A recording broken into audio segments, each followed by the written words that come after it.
Everyone, good evening. তোমরা সবাই কেমন আছো? আশা করছি খুব ভালো আছো, আর আমিও অনেক ভালো আছি। বহু দিন পর একটি ভিডিও নিয়ে তোমাদের সামনে এসেছি। তো আজকে আমরা যাচ্ছি ডুয়ার্স মেলায়। তো ডুয়ার্সে যাওয়ার আগে বর আমাকে টাকা দিচ্ছিল। উনি আমাকে বলেছে যে আজকে মেলায় আমি শুধু এটুকুই খরচা করতে পারবো, এর বেশি আমি যেন তার কাছ থেকে আর কিছুই না চাই।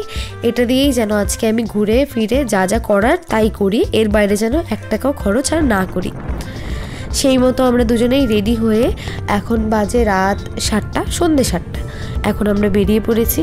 আমাদের বাড়ি মেন সিটি থেকে অনেকটাই দূরে, মোটামুটি 12 থেকে 15 কিলোমিটার ভেতরে আমাদের বাড়িটা। তো এখান থেকে আমাদের যেতে মোটামুটি 30 থেকে 40 মিনিট মতো সময় লাগে। আজকে হঠাৎই প্ল্যান হলো যে আমরা মেলায় যাচ্ছি। বেরিয়ে তো পড়লাম, কিন্তু রাস্তায় এত কুয়াশা, কিছুই দেখা যাচ্ছিল না। আর পকেট থেকে মোবাইলটা বের করে যে একটু ভিডিও করব, সেটার সাহস পাচ্ছিলাম না। খুবই কষ্ট করে আমি এই কটা ক্লিপ জোগাড় করতে পেরেছি। তোমরা আমাকে ক্ষমা করো, ব্লগটা অনেকটাই ছোট হয়ে যাবে, কিন্তু কিছু করার নেই। আজকে আমার এইটুকুই ভিডিও করেছি। এত ঠান্ডার মধ্যে হাত পুরো জমে যাচ্ছিল বলে। তো আমরা অলমোস্ট আলিপুরের কাছাকাছি পৌঁছে গেছি। মেলাটা হচ্ছে আলিপুর কোর্টের মাঠ, অর্থাৎ প্যারেড গ্রাউন্ডে। তো সেখানে মেলাটা প্রতিবারের মতো এবছরও সেখানেই হয়। এটা হচ্ছে 18তম ডুয়ার্স উৎসব। এখানে বেসিক্যালি একটা মেলা নয়, এখানে 2-3টে আলাদা আলাদা মেলাও হয়। আমাদের উদ্দেশ্যটা আজকে মেলায় যাওয়ার ছিল না, আমাদের উদ্দেশ্য ছিল যে কোথাও একটু ঘুরে আসার। নতুন বছর পড়ার পর থেকে এখন আমরা কোথাও যেতে পারিনি, সুযোগ হয়ে ওঠেনি। তো আজকে সাডেন মনে হলো যে একটু ঘুরে আসি। আর ওই দেখো দূরেই ওই প্যারেড গ্রাউন্ডের যে আলোটা, সেটা দেখা যাচ্ছে। মেলার লাইটিংগুলো তোমরা দেখতে পাচ্ছ। তো আমরা মেলার ঠিক পেছন দিকটায় আছি। এখন আমরা ফ্রন্টে যাব।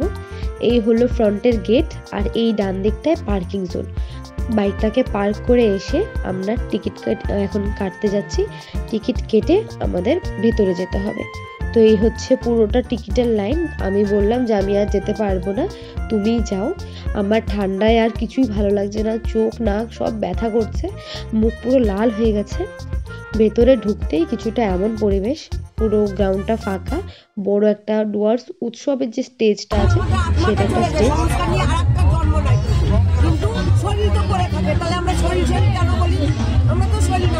নিজেকে চিনি না, তাই নিজেকে আগে ছিল, আর তোমার পিতাকে ছিল। আমার তো শরীরের পিতাকে ভালো যদি বাসি, তার সম্পত্তি পাই, কিন্তু নিজের পিতাকে, আমার আত্মার পিতাকে তো আমি ভালোবাসি না। এই জন্য আমি দুঃখ কষ্ট ভোগ করি, কারণ শরীর রূপে তাকে ডাকে, তাকে আত্মিক রূপে ডাকে না। সে বলছে আমাকে আত্মিক রূপে ডাকো। দেখেন, মেলায় প্রবেশ করতেই ওনারা আমাদের ডেকে ভেতরে নিলেন। ভেতরে নিয়ে কিছু আধ্যাত্মিক জগতের কথাবার্তা আমাদের সাথে শেয়ার করলেন। সাথে সাথে ওনাদের সেন্টারে মেডিটেশন করানো হয়, ফ্রিতে একটা কোর্স চলছে, সেটারও আমাদেরকে জানালেন সেটা। আর একটা নাম্বার দিলেন, যদি আমরা ইন্টারেস্টেড থাকি তাহলে সেখানে গিয়ে যোগাযোগ করে মানে সেই কোর্সটাকে নিতে। আর এই আধ্যাত্মিক জগতের, অর্থাৎ থার্ড আই বা এই আত্মা বিষয়, এই সমস্ত জিনিসগুলোকে আরও ভালো করে জানতে আর অ্যাক্টিভ করতে। আমরা মোটামুটি আমাদের বাড়িতে আমি আর আমার হাজব্যান্ড দুজনেই এই জিনিসগুলো বিশ্বাস করি। আর এই ল অফ অ্যাট্রাকশন, এগুলো আমরা বিশেষভাবে ফলো করি। আমরা প্রতিদিন চেষ্টা করি মেডিটেশন করার। কিছু এই ধরনের ইউটিউবে প্রচুর ভিডিও পাওয়া যায়, সেগুলো শোনার, সেগুলোকে ফলো করার। তো এখানে আমাদের কিছুটা ভালো লেগেছিল, তাই আমরা দাঁড়িয়েছিলাম। এখানে মোটামুটি আমাদের সময় লেগেছে, তাও কম করে হলেও 10 মিনিট আমরা এখানে দাঁড়িয়ে ওনাদের সব কথাবার্তা শুনছিলাম। তো এত মেলার এত আওয়াজ আসছিল যে আমি সেটা তোমাদের সাথে আর ক্লিয়ারভাবে শেয়ার করতে পারলাম না, যেহেতু আমি মেলায় মাইকও নিয়ে যাইনি। ওখান থেকে বেরিয়েই ঠিক সামনে দেখো কতগুলো বাংলাদেশের শাড়ির স্টল বসেছে। এগুলো রাসমেলাতেও দেখা যায়। রাসমেলাতে এর থেকে আরও অনেক বেশি স্টল আসে, প্রচুর ভ্যারাইটির শাড়ি থাকে। প্রতিবারই ইচ্ছে হয় যে একটা করে শাড়ি নেওয়ার, কিন্তু এন মোমেন্টে আর হয়ে ওঠে না, কারণ শাড়িগুলোর না হিউজ প্রাইস। কারণ ওরা এত দূর থেকে নিয়ে আসে, তারপরে এগুলো হ্যান্ডমেড হয়, আর এত টাইম লাগে এক একটা শাড়ি তৈরি করতে। ওদের বাংলাদেশ বেশি ঢাকাই যে হয় সেটাতে আবার একটা কাউন্ট বলে একটা ব্যাপার থাকে, সেই কাউন্টটা যদি বেশি হতে থাকে তাহলে সেক্ষেত্রে ওদের প্রাইসটাও বাড়তে থাকে।